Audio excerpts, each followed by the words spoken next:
Welcome to Screw the Commute, the entrepreneurial podcast dedicated to getting you out of the car and into the money with your host, lifelong entrepreneur and multimillionaire, Tom Antion. Hey everybody, it's Tom here with episode 333 of Screw the Commute podcast. And this is part of Vetrepreneur's Week. And we've got a repeat guest from last year. His name is Joel Stewart. And this guy's a doer. He's got all kinds of stuff, worldwide stuff to tell you about.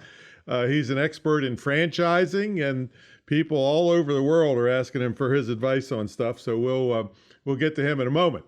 And the kickoff for Vetrepreneurs Month was the same as last year. It was Stephen Kuhn. He was a decorated Army veteran, and he invented the HIT principle: honesty, integrity, and transparency. And he's got this new book out with another Special Forces guy, Lane Balone, called the Humble Alpha.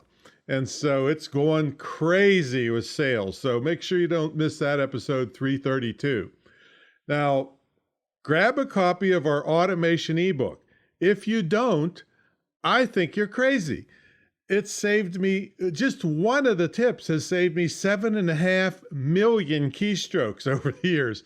The book is just chock full of things that how I automate my business to handle up to 150,000 subscribers and 40,000 customers without pulling my hair out. So grab a copy of that at screwthecommute.com/automate free. Screwthecommute.com/automate free. We sell this for $27, but it's yours free for listening to the show.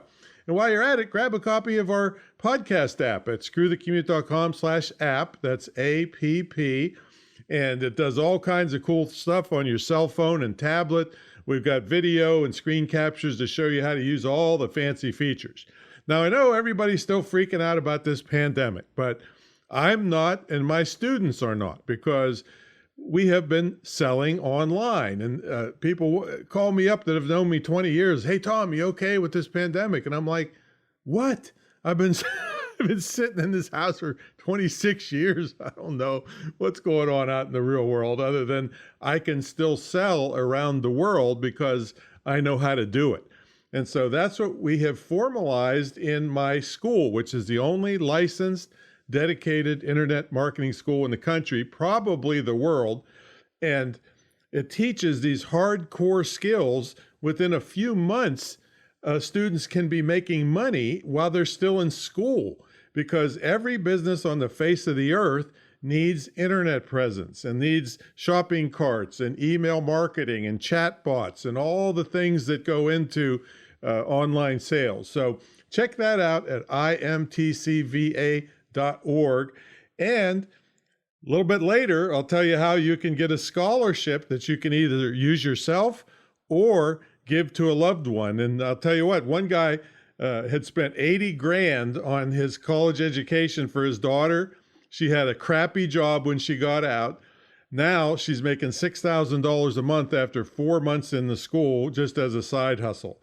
So this is real hardcore skill-based stuff. I don't want to see you spending $1 million. And I mean, the kids have got trillions of dollars in debt now, and they're competing for jobs at Starbucks. So we'll get you out of that. So check it out, imtcva.org. All right, let's get to the main event. Joel Stewart is an expert in the franchise industry who has coordinated and spoken at franchise conferences and events on 3 continents.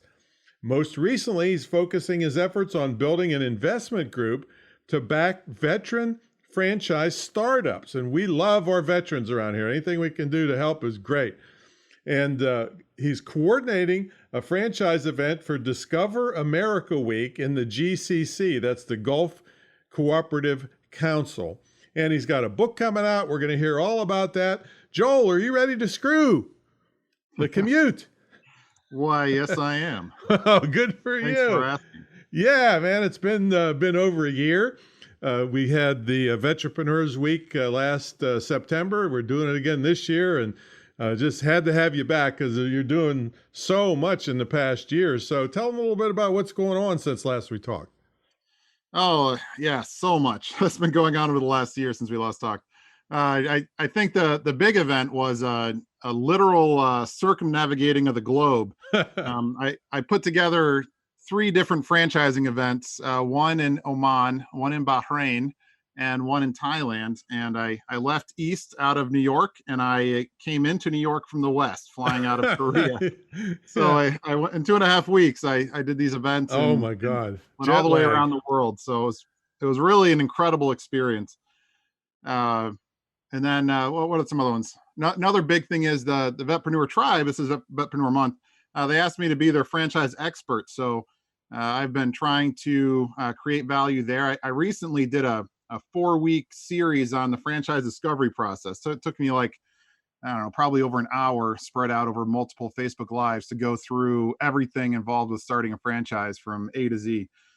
I like so much. And then I guess I'm just kind of dumping on you, but coming out Good. of the Bahrain event, they did one on the fundamentals of franchising. It was a partnership with the this business starting group in Bahrain and the American Chamber of Commerce, and they really enjoyed the event, really well attended, and they asked me to speak at a new event they did in June. They put together a 5-day event to basically help economically empower women in the Middle East region by using the free trade agreement that the Bahrain has with the U.S. And they had a day on franchising, and they asked me to come in and basically talk to, there was a lot of guys in the group, but the purpose was to educate the women on how they could use franchising to raise their economic status. Well, I was really honored that the U.S. Embassy asked me to do that. yeah, that's what I was going to ask you, because it seems, I mean, the perception we have here in the United States is that the women are just way in the background and the last thing you'd ever think about doing something for them. Has that changed? I believe that has changed a lot. So that's the perception. However, there was all men in the group. And in a lot of ways, that's still the reality. Yeah. But the women that are active, because not all the women are in that situation, especially so the GCC countries are the really wealthy ones around the Gulf. So you've got like Kuwait and Bahrain and the UAE, Saudi Arabia, Oman. You've got a lot of really wealthy countries, and a lot of the women, it's not just women from those countries. There's wealthy families from India and other countries in the region that are just it's an economic powerhouse, and they're jumping on it. And the women that I've talked to in that region, they are incredibly driven women. Like I can't even tell you that those women they'd succeed anywhere, but because they've risen to where they are in that culture, which is a little more difficult. Right. That's an understatement. They're incredible. Yeah. So speaking of women, and I just don't want you to worry. You said you were dumping on me. I'm used to that from all the women in my life. So that's no problem.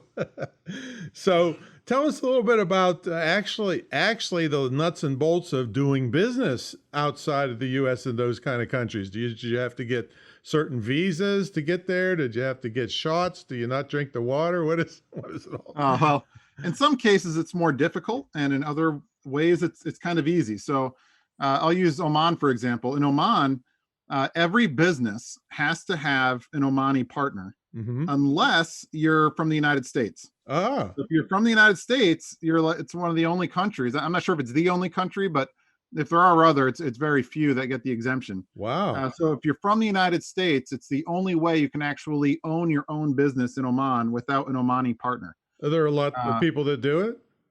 Yeah. I ran How into big a several. country is that? It's not that large. I think Oman's about 5 million right now. So it's like half of New York City. Yeah. No, I'm sorry. I'm sorry. It's bigger than New York Connecticut, City. Everybody left New York City last week. I think Connecticut, where I am's got 3 million. So it's almost 2 Connecticut's, I suppose, if you want to put it that way. But yeah, most of the population is over there. A lot of the population is centered around just kind of big cities. So in Oman, over half of the population is in their capital city. Wow. And Bahrain basically is one big city. I mean, it's an island with a big city on it. And they're adding it. They truck in sand from Saudi Arabia to build out the island, to Are build you more buildings. kidding me? I am not kidding. No kid. Yeah, when we drove around Bahrain, the guy's like, "Well, that's the original Bahrain," and he's like, "All of this has been added." They even made a giant bridge over to from this island over to Saudi Arabia, so that they could. See, I thought adding like a sun porch onto my house was a was a big deal. Think about Now they that. truck in sand to build skyscrapers. Is that really the best thing to build a skyscraper on? I wonder. I Yeah, don't know. well, you work with what you got, right? So you had to get special visas or what? No, as just an American because you're an citizen, American, you could just breeze right in yeah, there. yeah, you just walk right in, just walk up to the. At least my experience this time. Things have probably changed a little bit with pandemic travel. Everything's pretty Yeah. locked down at the moment, but yeah, I just go up to the customs desk. You're an American citizen. They give them it's various amounts of money, but $20 or whatever, and they give you a thing. So I mean, was there a restriction on how long you could stay or any of that? yeah, I think the visa that I did was maybe 2 weeks, Mm-hmm. but I was only in each country for a couple of days. So Right, I right. didn't Yeah, even need you the full were time. you actually circled the globe, didn't you? Yeah, I was rocking and rolling. When you got a family with 3 kids and a wife back at home, you don't want to stop and smell the roses too much. So Yeah, for sure. I did my event and I left some time for networking and meeting with people, and then I kind of moved on so that I could get home before my kids grew up. There you go. So tell us about this initiative you have to help both veterans and sell franchises and get investors and all that stuff. Yeah, so right now I'm calling it the Veteran Franchise Initiative. Mhm. Don't go and trademark that on me now. I already bought just the change domain name. like 30 It's not in seconds stone ago. yet. But yeah, we're working on our first startup right now. But the concept is that I've talked to so many veterans over the last couple of years that are all just they'd make amazing business owners, and franchises tell me that veterans are their most profitable franchisees because they're so good at replicating systems. Mm-hmm. When you're in the military and you go from duty station to duty station, you show up and they give you this handbook, standard operating procedures, and they're like, this is what you got to do to be successful. And when you get into a franchise system, it's very similar. And so veterans are very good at replicating those systems, and they make very profitable franchisees, but the military is not great at financial education. Right. So a lot of the veterans that get out don't really have the finances to start their own business. So what I've been brainstorming this thing for a couple of years, and then with a couple of people from the Vetrepreneur tribe, we kind of brainstormed it down on how to take my thoughts to reality, and we're making it happen. I'm hoping to close on our first franchise within the month. And what I've done is our first franchisee I think is a good model for the future ones. What we'd like is our veterans to put in 51% to 75% of the estimated initial startup costs, and we'll put up the rest. We want you to run your business, and we just want to help you open it and be passive investors. So what type of franchises are we talking about? well, this first one's going to be an axe throwing franchise. Axe throwing. Axe throwing. Yeah, it's one of those things. It's really picking up as an entertainment venue. I see it as fairly COVID friendly because you've got big open warehouse spaces. And people don't want to get anywhere near you when you got Yeah, you got people an don't want to axe in get your near hand. each other. So if you've got a big open warehouse, lots of air to breathe. That's not somebody else's recycled air. And big open spaces where you're not too crowded. I think it's a good depending how they run it, it should be a good COVID friendly entertainment. Are these normally like bars that serve alcohol too? One of the existing locations, this franchise is called Axe Monkeys. One of their existing locations has alcohol, but the owner says before throwing or while throwing, your max is 2. Yeah. If you want to have more than that, you're done. You're hanging up your axes and just watching other people and having a good time with it. I should start a franchise like grinding axes, because I got an axe to grind with a lot of people in this world. So what other kinds of franchises would be perfect for veterans? Well, what my goal is, and this one kind of surprised me because when I first started brainstorming this out, axe throwing wasn't my initial target idea.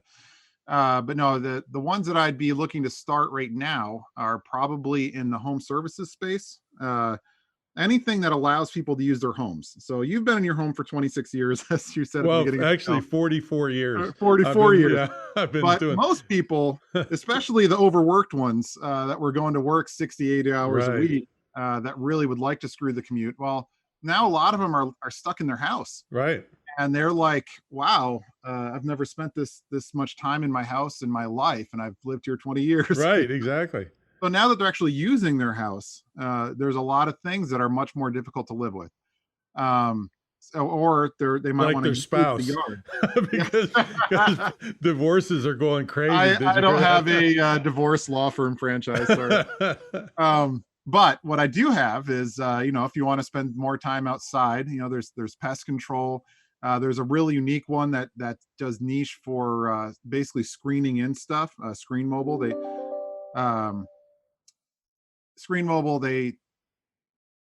screen in porches. They'll screen the outside of your house. They'll set up screened areas.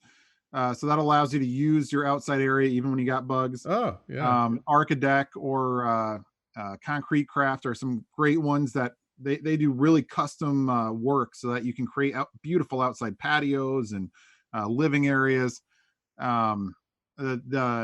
There's a couple franchises that specialize in quick renovations. So they do like 1 to 3 day kitchen renovations, 1 to 3 day bathroom renovations. If you're stuck in your house, you don't want your bathroom out of commission for a couple of weeks, right? So what's the range of entry fees to get started on a lot of the ones you handle, the franchises? Yeah, well, the benefit of a home services franchise is you don't have a build out. You don't have a lot of the expenses that come with a physical location, because the main part of your business you can work out of your house with maybe a little bit of warehouse space somewhere, right? So the cost is really low. So some of them are as low as maybe 20,000 total investment, probably between 20,000 and 100,000 total.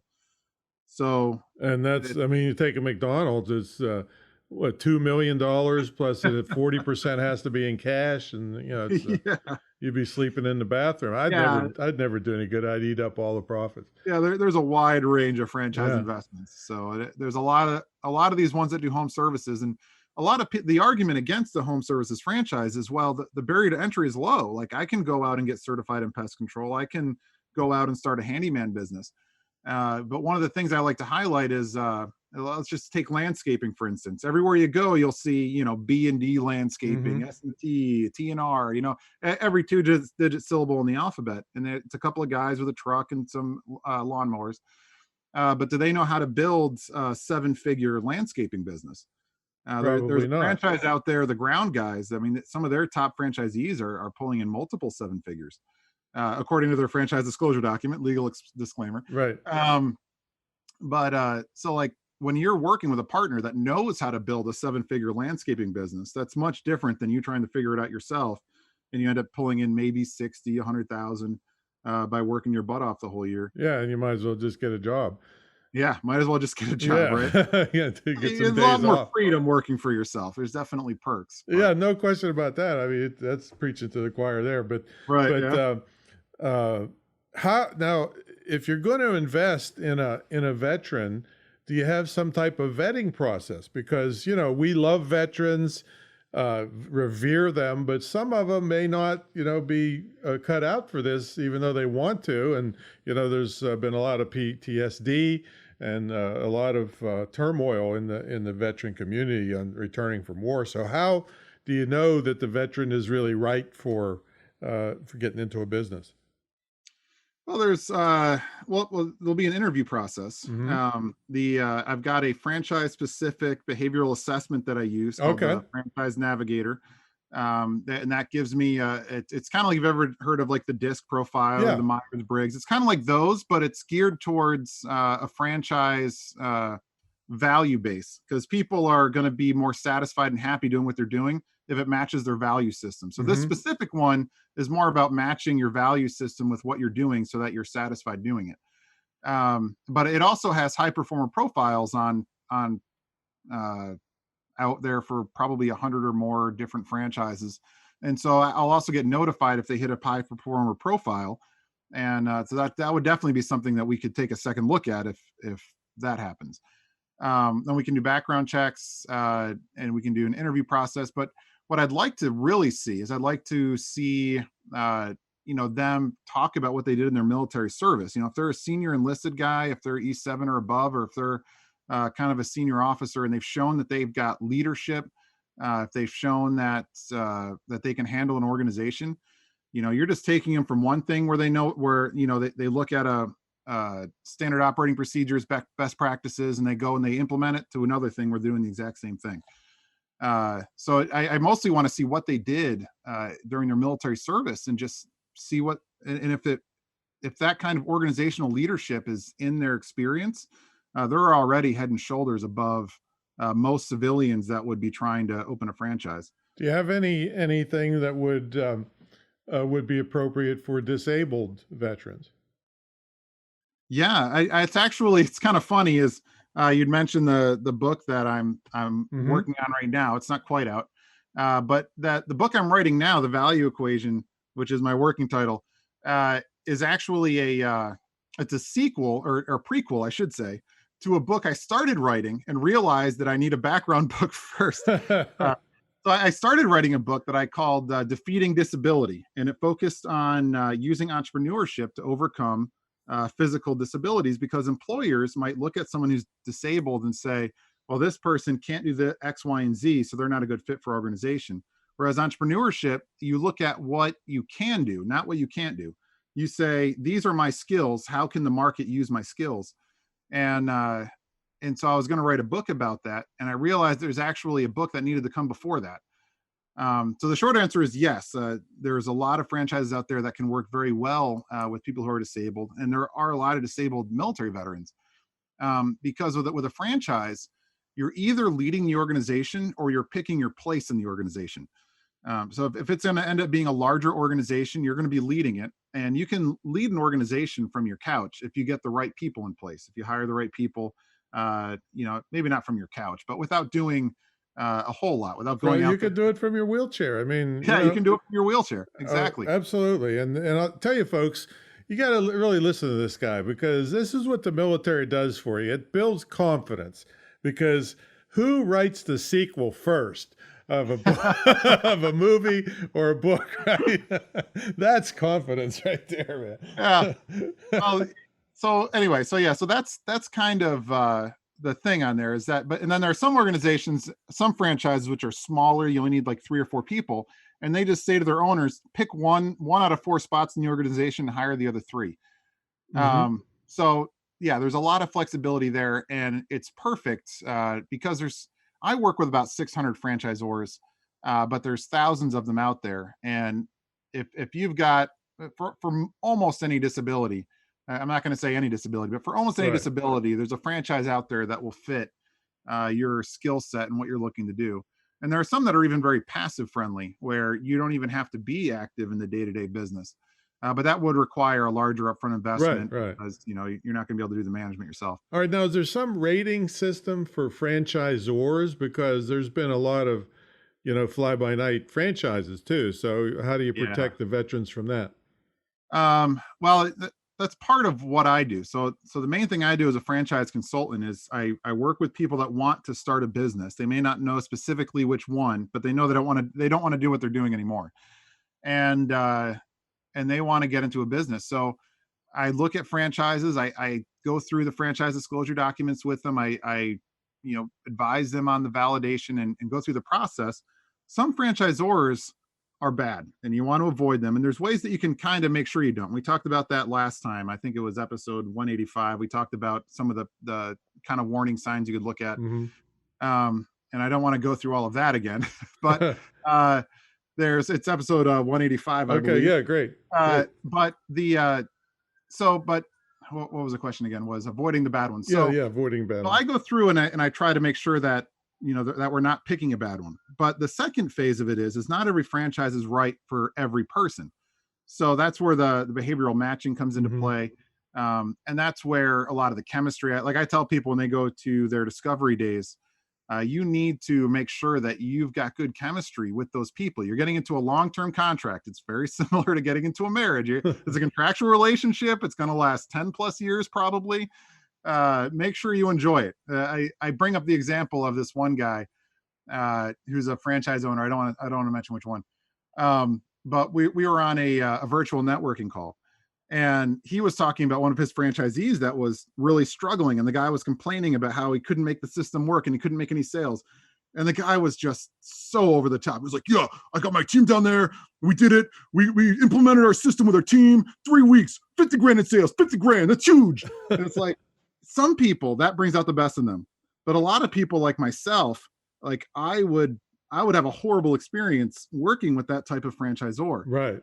So the chemistry really matters. But it comes down to matching your skill set, which is actually the focus of the book I'm writing now, the prequel. Matching your skill set with the right franchise, and or one of the focuses, I should say. So it's avoiding the lemons. The lemons are out there, and there are ways to get through that, and someone like me can help. And then there's making sure that even the ones that aren't lemons, they could be a lemon for you, even though they're not a lemon for someone else. So you got to find the one that's the right fit. So that's kind of the two ways to avoid getting yourself in a bad franchise agreement. Got it. So when is any one of the books coming out? Well, my goal is to have it finished by the end of the year. Okay. So I've been making some good progress on it. I'd say it's probably a third done with the content, but it's all mapped out. It's just getting the time to physically, get the ideas out on paper. And then I've got to, get it edited and all that stuff before getting it out. But so the prequel, so the book that I want to get to is called Defeating Disability, which is resonates very strongly with me because I got medically retired from the military with a disability that my mind still worked. My body was pretty much garbage, and I've gotten past that now. Like I've recovered, and now I'm active again. But I've got a passion for because now I know what it's like. I know what it's like to have your ego just get crushed, to just have those feelings of worthlessness and everything, and feeling like there's nothing else you can do. Like I understand that. And I want to channel that into my book and give people hope and give them direction if that's the state they're in. But the prequel, what I realized was I need to help people understand their skills. Like if I'm going to tell them that they can apply their skills and they can identify what their skills are and find the market gaps, I need to help them understand what it is that they have for skills and abilities and how they can improve those and keep themselves going. So the book I'm writing now, the one that's going to come out first, The Value Equation, is all about understanding what feeds into your personal value and how much money you actually take home at the end of the day. It goes through your skills, how to identify what your skills are, how to identify how to improve your skills, how do your skills. So that's the first part is developing skills. The second one is your fit factor. How do your skills fit with different jobs or different positions, if you're owning your own business, and that goes into, not every job uses the same skills, not every job uses the same skills the same way. The market doesn't value the same skills, or there might be the same skill, but the market, depending on how you apply it, doesn't value it the same way. And one of the things I focus on there is, are you underqualified, qualified, or overqualified for your job? And I say, if you're overqualified, it should only be in a case of strategic employment. Like you want a skill and you're going into a job you're overqualified for to learn a specific skill, and then you're moving out. Qualified jobs will keep you stuck where you are your whole life.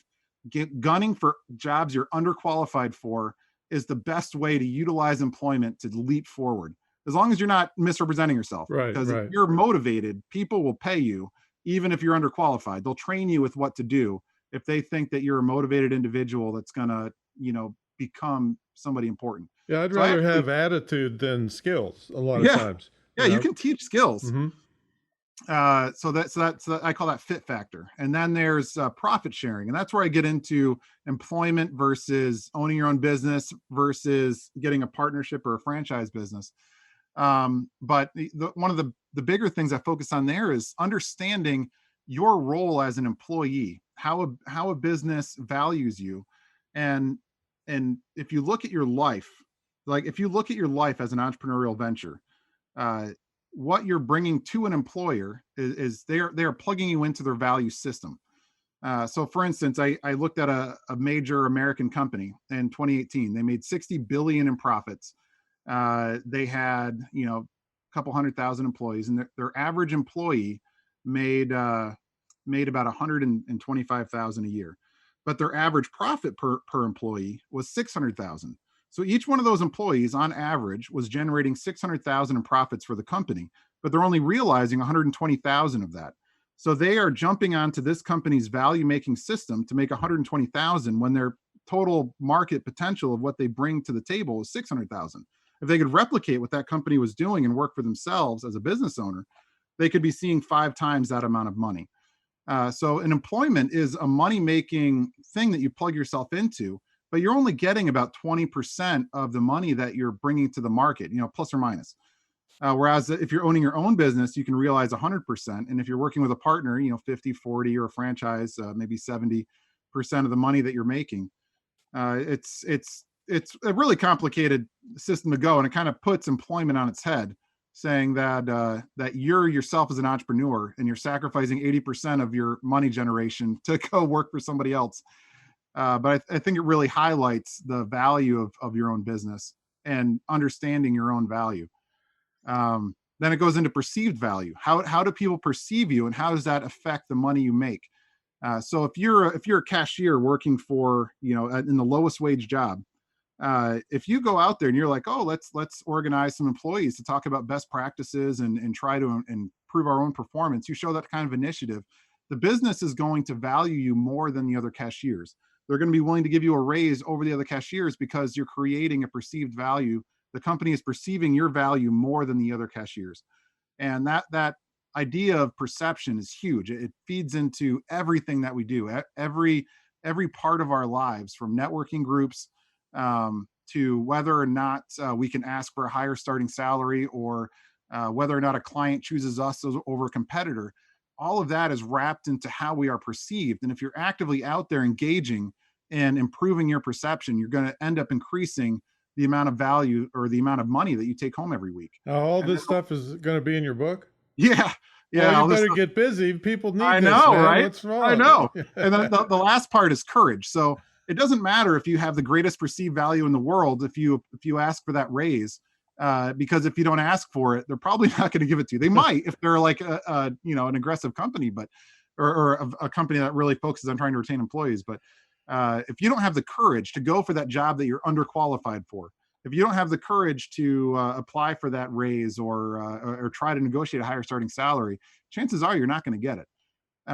But most people can't just conjure up courage, right? And that's where there's a second part to perceive value, where it's how do you perceive your own value and what can you do to improve that? Because if you increase your own perception of value, it will increase your courage to go out and do those things. And you got to watch The Wizard of Oz quite a bit. Yeah.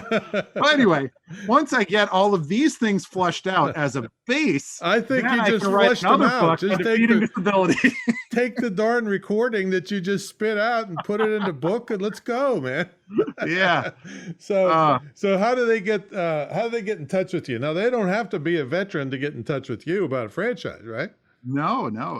I work with everybody. I focus most of my networking in the veteran community. Yeah, of course. So, but yeah, I'll work with anybody that's looking to start a franchise. Absolutely. For sure. So how do they get in touch with you? Well, they can email me. There's joel.stewart@integritycommercial.biz. We can put that We'll put that in the show notes.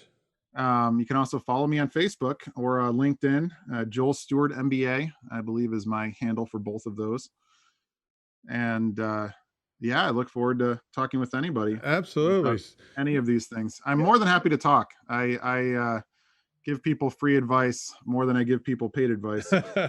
So folks, it's, I'm a total person that believes in business. I mean, never had a job ever, well, a little bit cutting grass in high school, but the thing is some people need the plan for them. And so that's what franchises is all about. I actually tried to start a franchise once, but it's a lot of regulation you got to go through. It just wasn't for me. But the thing is you can be sure that if somebody's gone through all of that, that's the first level of checking them out. And then you got Joel to take it to the next level. So thanks for coming on, man. Really appreciate it. Oh, I appreciate you having me back. Yep. We love our veterans, that's for sure. And then you're obviously one that's doing big things and helping other veterans too. So thanks, man. Yeah, and thank you for because this is Vetrepreneur Tribe Week or Vetrepreneur Week. The value that Tom puts into our group of entrepreneurs is, I think, incredible. It's above board, and he's not getting compensated for it. So I also want to give a thank you back. You're welcome. And in the next couple of weeks, I'm going to do another session in the series I was doing on viral marketing, so that you can bring in enormous numbers of people in a viral fashion. So. All right. So everybody, we will catch you on the next episode. Check out greatinternetmarketingtraining.com. That's my mentor program, one of the longest running, most successful ever in the field of internet and digital marketing. And also, if you're in that program, you get a scholarship to my school, which you can either use yourself or gift to a loved one in your life, and they will thank you for it. So we'll catch everybody on the next episode. See you later.